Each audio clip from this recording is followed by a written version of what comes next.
AITA for cutting off my wife and daughter after my wife moved in with her ex to help him heal? Hey everyone, how's it going? This has been gnawing at me for a while.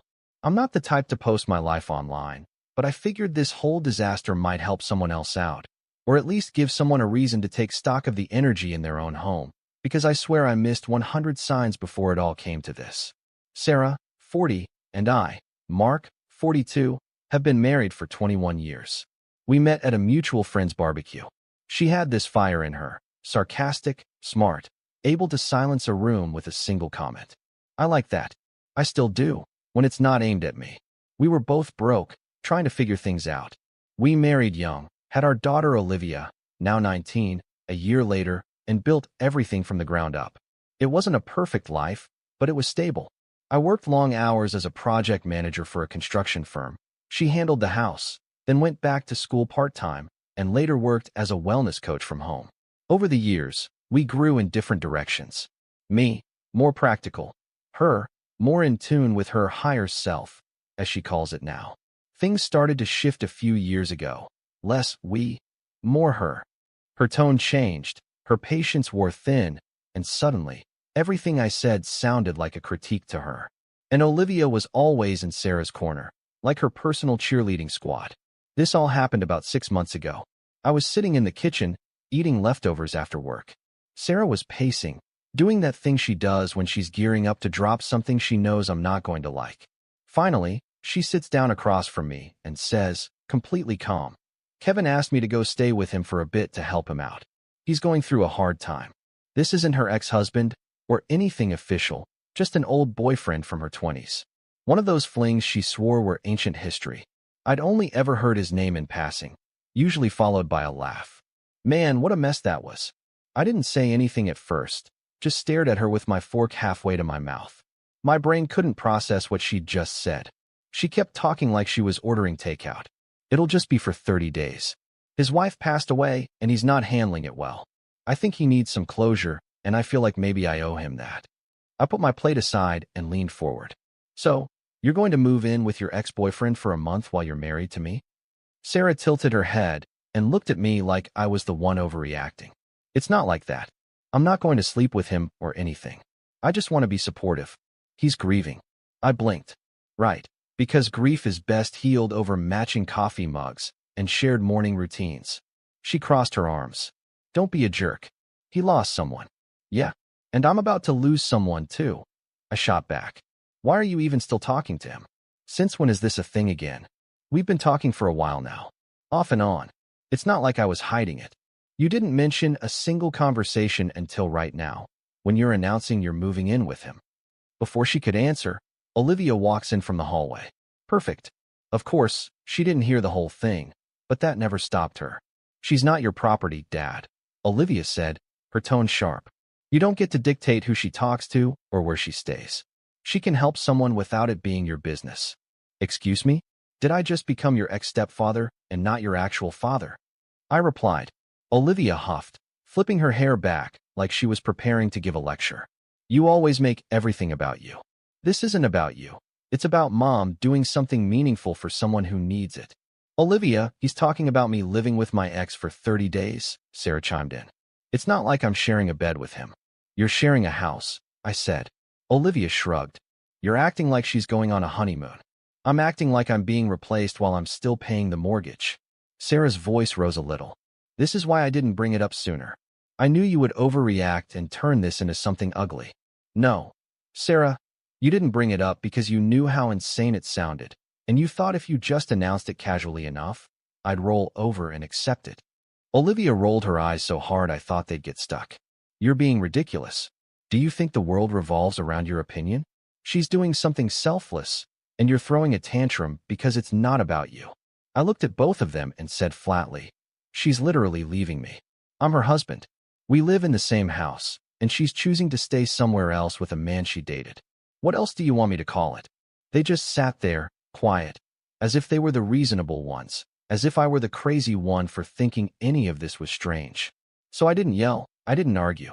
I stood up, walked over to the kitchen counter, pulled out my laptop, and sat back down at the table. Sarah watched me like I was about to Google my emotions. Instead, I opened my email and started typing. Subject: clarification on separation. I kept it simple, one paragraph. Per our conversation today, you have decided to live outside of our shared home for the next 30 days. During this period, all shared financial responsibilities, bills, services, and expenses will be handled separately. This includes the shared credit card, gas, groceries, streaming services, subscriptions, and Olivia's non-tuition college expenses. Please confirm for my records. No emotion, no exclamation points, just the facts. Then I sent it. I CC'd myself, sat back, and waited. Sarah let out a dry laugh. Seriously? An email? I replied, you want to play grown-up? Then you get grown-up paperwork. I'm not going to fund 2 households. You made your choice. I'm just putting it in writing. She pulled out her phone, stared at it for a second, and typed. Happy now. A second later, my inbox pinged. A one-word response. Confirmed. Olivia, who was still standing there like she was filming a motivational video, started clapping. Good for you, Mom. Boundaries. I turned to her. Great. Then your campus meal card is frozen starting tomorrow. The $50 a week for extras is done. Boundaries for everyone. She stopped clapping. Sarah just gave a smug shrug. It's fine. I'll be back before you miss me. I looked her dead in the eye and said, oh, I'm not going to be missing anyone. And I meant it. The next morning, she packed a weekend bag and left like she was heading to a yoga retreat. Olivia made a show of helping her carry things to the car. Not a tear, not a hint of doubt from either of them. That, in fact, hurt more than I expected. It was like I was just the guy who paid the bills and fixed what was broken. They didn't even look back as they pulled out of the driveway, just drove off like I was the one who owed them something. I stood there for a few minutes after they left. The silence in the house was unreal. I remember walking back into the kitchen and seeing her breakfast plate still in the sink. Then I glanced at Olivia's room. Door open, lights on, like they'd abandoned their responsibilities for a 30-day trial run with no consequences. That's when it hit me. They thought I was the constant, the fallback, the guy who would still be in the exact same spot when they came back with hugs, and we've grown so much platitudes. I didn't give myself a day before I did something major. I didn't want to act out of rage. I wanted to act out of clarity.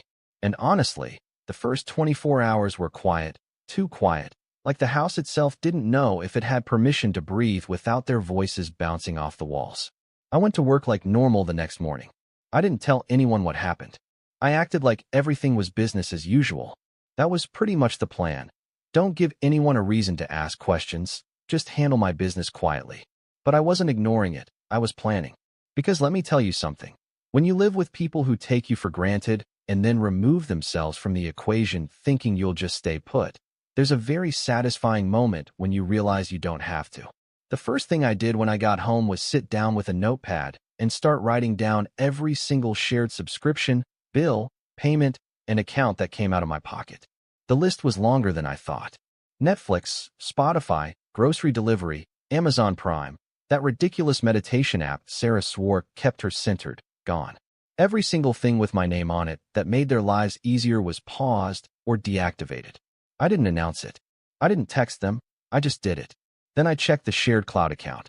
Sarah had been uploading photos from Kevin's place. Nothing scandalous, just selfies on his back porch, pictures of his golden retriever, green smoothie stuff. But it bothered me. Not because I thought she was doing anything with him yet, but because she looked relaxed, too relaxed, while I was here cleaning up her mess. So I went a step further. I logged into our shared budgeting app, the one I set up because they never kept track of anything, and removed them from the account. Then I downloaded all the old data and saved it on a hard drive in case things got messy later. They wanted 30 days. I was going to give them exactly that, but on my terms. On day 3, the notification started. Olivia tried to buy food at her expensive on-campus salad bar and couldn't complete the payment. I know this because she sent me a screenshot of the declined transaction, followed by a text that said, "Was this you?" I didn't reply. Sarah emailed me later that night. "Hey, I think something's wrong with the cards. Let me know." I replied, "Everything's working fine on my end. I assume Kevin has it covered." No response. A few hours later, I saw Olivia post on social media. "Some people show you who they really are when you stop doing what they want." All right, Socrates. I'm sure that salad was life-changing. The point is, I wasn't being spiteful. I wasn't trying to punish them. I was just matching the energy. You want to go live with your ex for a month to help him process his grief? Fine. But don't expect me to keep the fridge stocked while you're playing support group at another man's house.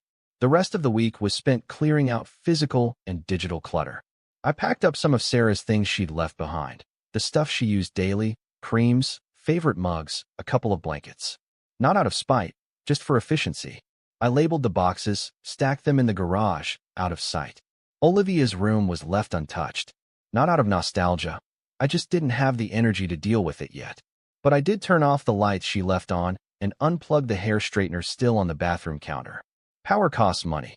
By the end of the week, the house felt different, lighter in a weird way, like it was shedding them too.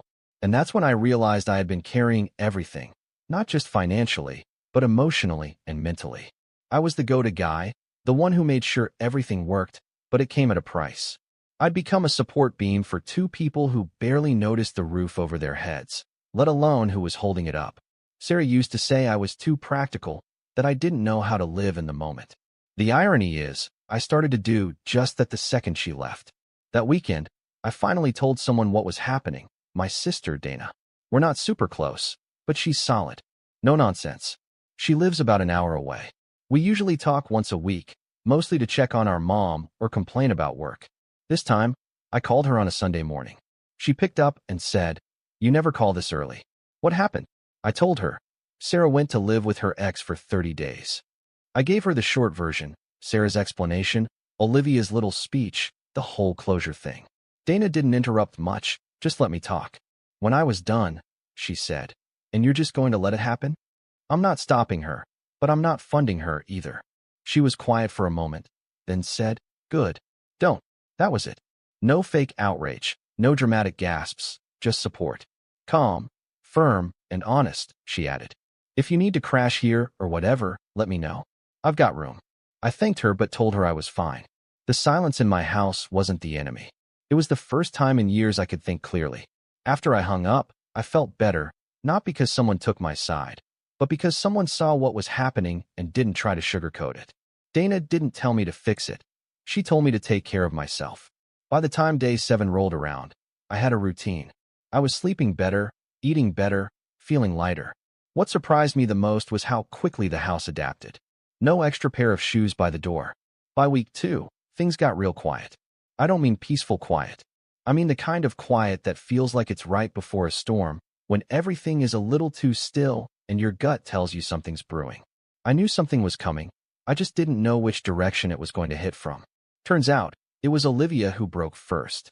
I was in the garage cleaning, reorganizing a shelf that had been crooked for way too long, when my phone started blowing up. First, 2 calls from her, then a voicemail, and then a text that just said, "We need to talk now." That's never good, especially from someone who, 2 weeks ago, had accused me of financial manipulation for canceling her Spotify. I let the text sit, went inside, poured myself a drink, sat on the couch, and waited. 5 minutes later, she called again. This time, I answered. She didn't say hello. She didn't ask how I was. She went straight for it. "You canceled my student portal access. My college account is locked." I said, "I didn't cancel the card linked to it. If that's the one that paid for your extras, then yeah, you'll have to figure that out. You can't just cut me off like that," she snapped. "This is my education, you know, and I supported all of it. Tuition, books, rent, food. But you stood there while your mother told me she was going to live with her ex, and you cheered her on like it was some noble quest. So you're a grown-up now, right? Figure it out." There was a long pause on the other end, and she hung up. That was the first crack, and it didn't take long for Sarah to follow. The next morning, I got an email. Subject, "We should talk." No greeting, no apology, just, "I feel like this has gone far enough. You've made your point. I think we should sit down and talk when I get back and figure out a reset." A reset? Like I'd hit the wrong button on the microwave, not like she'd abandoned her marriage for a 30-day healing retreat with her ex. I didn't reply. I marked it as unread, like maybe I'd get to it later. I didn't. The next day, my sister Dana called. I hadn't given her any updates since our first conversation. She said, "I saw Olivia's post. Something about you abandoning her." I sighed. She lost access to her campus gym. That's the big crisis. Dana let out a dry laugh that I needed to hear. "You know, I used to think Sarah had a good head on her shoulders, but this whole thing, I don't know. It's like she threw her brain out the window and hitched her morality to a guy who already left her once. She was right. I didn't say it out loud, but she was right. This wasn't about grief, it was about control. Sarah needed to feel important to someone, and Kevin gave her the perfect excuse. It's amazing what people will justify when they can wrap it in empathy. I spent the next few days doing a deeper dive into our finances. I moved some things around. I took Olivia's name off the secondary credit card, not out of revenge, just for housekeeping. I didn't want any more texts about not being able to order her oat milk chai latte. Later that week, one of Olivia's friends, someone who used to come over to the house a lot, sent me a DM. It was short. Just wanted to say I think what they're doing to you is really messed up. Hope you're okay. That text hit me harder than all of Olivia's tantrums combined, because someone who owed me nothing saw it clearly, while the people who lived under my roof, ate the food I paid for, and used the water I paid to heat couldn't, or wouldn't, see it. Finally, Sarah called on day 13. I let it go to voicemail. She didn't leave a message. Instead, she sent another email that night. I think we should talk about how this is affecting Olivia. She's really struggling. You've made your point to me. Can we try to be civil now? Civil? That's funny. The moment you packed your bags to go play caretaker to your ex, you gave up the right to throw the word civil around like it was currency. I didn't answer that one either. Instead, I called my lawyer and asked him what it would look like to separate assets without officially filing anything yet. Just prep, just options. He walked me through a bunch of stuff I hadn't thought about. Things with the house, long-term accounts, even small insurance policies that had Olivia as a secondary beneficiary. We flagged everything. I wasn't trying to burn it all down. I just didn't want to be the only one holding the detonator if it came to that. The more I ignored them, the louder they got. Because silence does something to people who are used to getting an immediate response. They weren't worried about me. They were worried about what me not responding meant. The phones kept ringing, but I'd already heard everything I needed to. On day 29, I made a single call. I didn't text. I didn't give a heads up. I just called the courier I'd used for work contracts before and scheduled a delivery to Kevin's house. The guy even asked, "You want to include a note?" I said, "Yeah," and kept it simple. Inside the envelope were the divorce papers. Direct, clean, just the facts and a date. No dramatic language, no attacks, just a quiet ending written in black and white. I did include one line at the top. You chose distance, I chose clarity. Consider this your confirmation email. I got the delivery confirmation at noon. 15 minutes later, my phone blew up. First, the missed calls, 4 in a row, then the texts. What is this? You're being dramatic. This wasn't supposed to be permanent. Are you really divorcing me over a 30-day favor? Sarah went full victim mode. Olivia wasn't far behind. Seriously, you're punishing her for helping someone. You're throwing everything away over your ego. Classic. When people start losing access to your peace, they call it ego. I didn't answer. Not because I didn't have anything to say, but because I'd already said it loud and clear. 30 days of silence is a message, too. I turned my phone off at 6 p.m. and had the best night's sleep I'd had in years. The next day, they came back like nothing had happened. I was in the living room watching the game when I heard the garage door open. I didn't pause the TV, didn't move. Sarah walked in like she was returning from a spa weekend.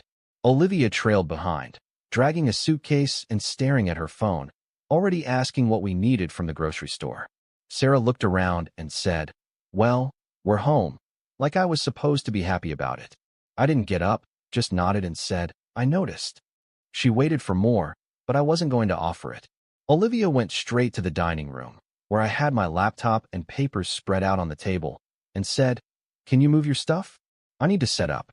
That's when I stood up, calm, firm. I looked at them both and said, "Yeah, that's not going to happen." Sarah frowned like I'd just told her the sky was orange.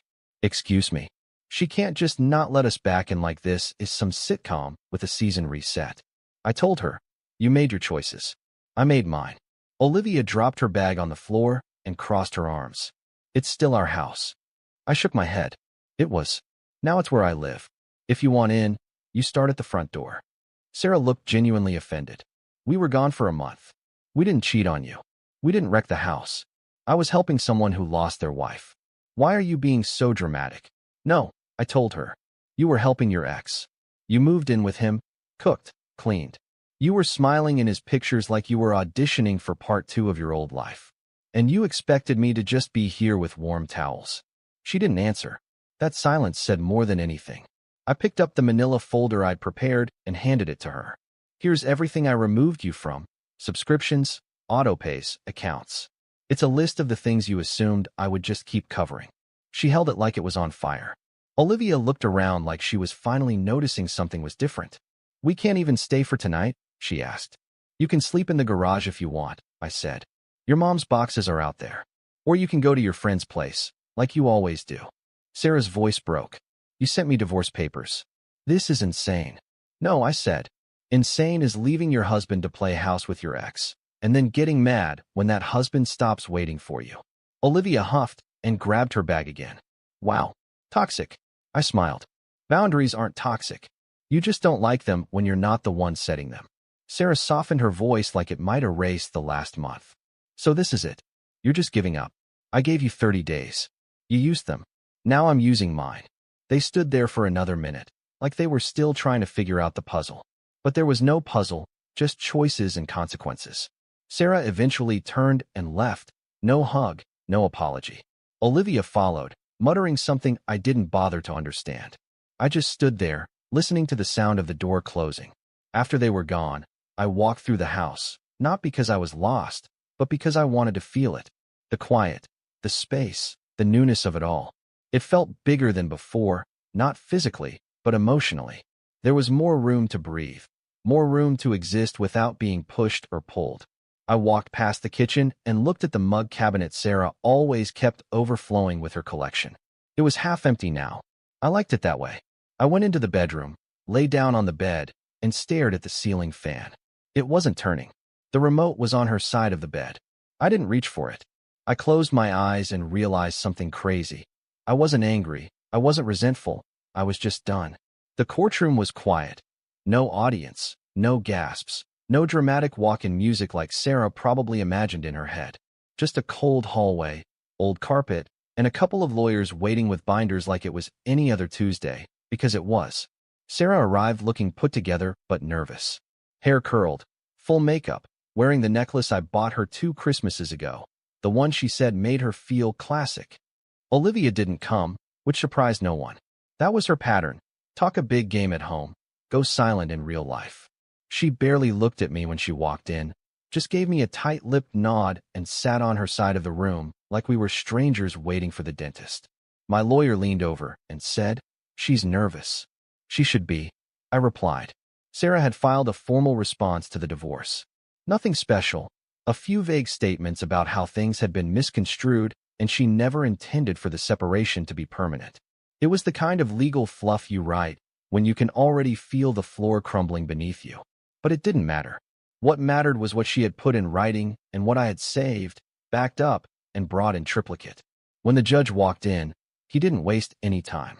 "We're here today regarding preliminary hearings on the division of marital assets and temporary spousal support." He sounded like he'd rather be anywhere else, and honestly, I respected it. I wasn't looking for anyone to gasp or take sides. I just wanted peace and paperwork. Sarah's lawyer was the first one to stand up and deliver the performance I expected. "Your Honor, the 30-day period in question was not an abandonment. It was a temporary, compassionate gesture, an act of support for someone in emotional distress. Our client was responding to the pain of a lifelong friend. She did not walk away from her marriage. Grief for someone else's grief." That was the exact phrase he used. Like she was Mother Teresa and not a woman who packed a bag to go live with her ex-boyfriend while still wearing her wedding ring. I kept my face straight. Then my lawyer stood up and slid a folder to the judge's bench. Calm, quiet, confident. Inside. 1. The email Sarah received from me the night she announced she was leaving, detailing the voluntary 30-day separation and that she would be financially independent during that time, with all household expenses paused. 2. Her one-word reply, confirmed, with a clean timestamp. 3. A stack of screenshots from our shared cloud account. Photos of her cooking in Kevin's home, sitting with him on his porch swing. A selfie captioned, "Good energy and healing company." It wasn't scandalous, but it was intimate enough to kill the whole temporary empathy narrative. 4. A breakdown of account closures, password changes, and digital separations, all documented and time-stamped the same night she left. No emotion, just evidence. The judge read it in silence. He didn't ask a single question, just turned the pages like he'd seen this movie before. Sarah stared at her lap like the folder might spontaneously combust at any moment. Her lawyer tried to recover. "We are not contesting the end of the marriage, Your Honor. We are only asking the court to consider temporary financial support and shared access to certain lifestyle resources, given the length of the marriage." My lawyer didn't flinch. She voluntarily removed herself from the marital home, acknowledged that choice in writing, and accepted the financial separation. Mr. Sutton simply acted accordingly. There is no ambiguity, only a sense of entitlement after the fact. The judge looked up for the first time. "Mrs. Sutton, how long were you gone?" Sarah cleared her throat. 30 days. "Living with your ex-boyfriend?" She nodded. "Yes, but it wasn't a romantic situation." He raised an eyebrow. "That's irrelevant." Then he tapped the folder with one finger. "What is relevant is this confirmation that you left voluntarily. You acknowledged you were acting independently and understood the consequences." He turned to my lawyer. "All documentation is in order. There is no indication of abuse, coercion, or misconduct." And then, to them both, spousal support is denied. The division of assets will proceed according to standard distribution. No retroactive claims based on voluntary absence will be considered. Sarah looked like she'd just swallowed a handful of rocks. No tears, no protest, just that frozen look people get when they're caught between anger and realization. Her lawyer put a hand on her arm and whispered something. She didn't move. The judge continued. "As for the house, it remains in Mr. Sutton's name. According to the title records, there is no dispute there." Sarah's lawyer made one last desperate attempt. "What about my daughter? She's 19, but she is still partially dependent." The judge didn't even look up from his notes. "She's an adult. This is not a custody hearing." And just like that, it was over. Sarah said nothing as she left the courtroom. She looked smaller than usual, not in a pathetic way, but like someone who had gambled on a version of reality that never showed up. Outside, I sat on the bench to wait for my ride. I'd canceled the shared car service a week ago and wasn't about to pay for her ride back to her sister's place. She eventually came and sat on the other end of the bench, a good 3 feet between us. After a long pause, she said, "You didn't even try to fix this." I looked at her. "You moved in with another man and expected me to keep the door open." She slowly shook her head, more confused than angry. "You really just flipped a switch?" "No," I said. "I just realized I was the only one keeping the lights on." She didn't reply. She sat for another minute, like she was still trying to process it. Finally, her sister pulled up. Sarah stood, said nothing, and left. I stayed seated. The sun felt better that day, not brighter, just cleaner, like it was finally shining on the right version of my life. I texted Dana on the way back, told her it was over. She replied, "Finally." My lawyer emailed me later that afternoon. Subject, final draft, clean exit. That night, I cooked a steak for one. I ate it in silence, alone, at peace. And honestly, that felt like the real victory. It took exactly 9 days after the court date for Sarah to try to come back. No warning, just a knock on the door. It was a Tuesday. I opened it, and there she was, all attitude, arms crossed, like I had something to explain. "You changed the locks." Not a hello, not a "can we talk?" Just straight to the grievance, dressed in a blouse and heels. I leaned against the doorframe. "Yeah, you don't live here anymore." She rolled her eyes so hard I thought they might pop out. "Wow, so this is how you're going to play this. I gave you space, and this is what I come back to."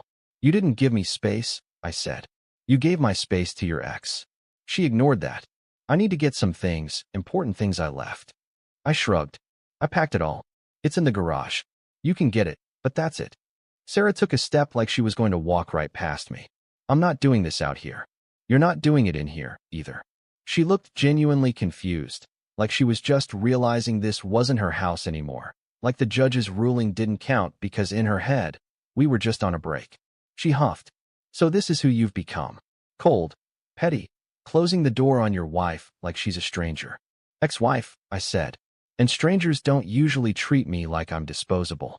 Sarah snorted. "You think that makes you a better person?" I tilted my head.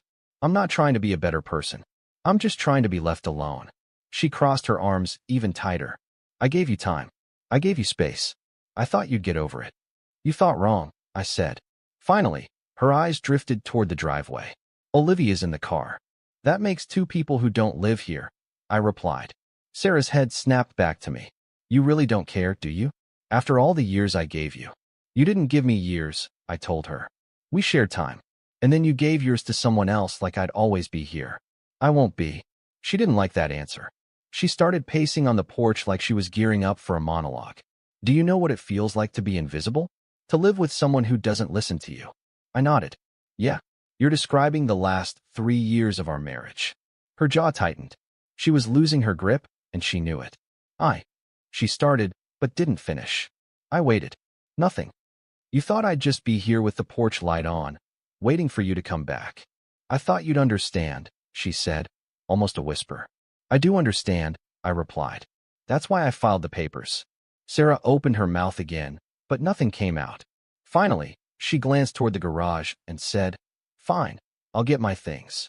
She didn't say anything else, just walked down the steps and away without looking back. A few minutes later, I watched from the window as she opened the trunk and started loading her boxes without even checking them. Olivia never once got out of the car. Sarah slammed the trunk shut and got in the passenger seat. They sat there for a minute, and then they were gone. I stood there for a little while longer, looking out at the empty street. Then I locked the door, not just out of habit, but because it felt like closure. Not the kind you talk about in therapy, the kind that happens in real life when you realize peace isn't a gift, it's a decision. Later that night, I checked my email. There was one from Olivia. No subject, just text. You really let Mom fall apart, and you didn't even try to help. You could have fixed this, but you'd rather be right than have your family.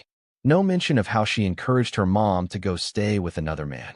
No mention of all the bills I paid while being told I was controlling. No accountability. I didn't reply, because when someone sees you as the fixer for their mistakes, not as a person, they don't deserve a response. They want to control the narrative. I'm changing the channel. Reddit comment. It's easy to see this as a story about revenge, but it's really about the slow, quiet death of respect. The 30-day trip wasn't the cause of the divorce. It was just the final, undeniable symptom of a family dynamic where one person had become a utility. The wife and daughter used the language of boundaries and self-care, but only applied it to themselves. The husband's response wasn't petty. It was a clinical, logical reflection of the energy he was given. He didn't burn the bridge. He just stopped being the only one holding it up. It really makes you wonder, at what point does keeping the peace become a way of enabling disrespect? If you liked it, don't forget to leave a comment and support the channel by subscribing. See you in the upcoming stories.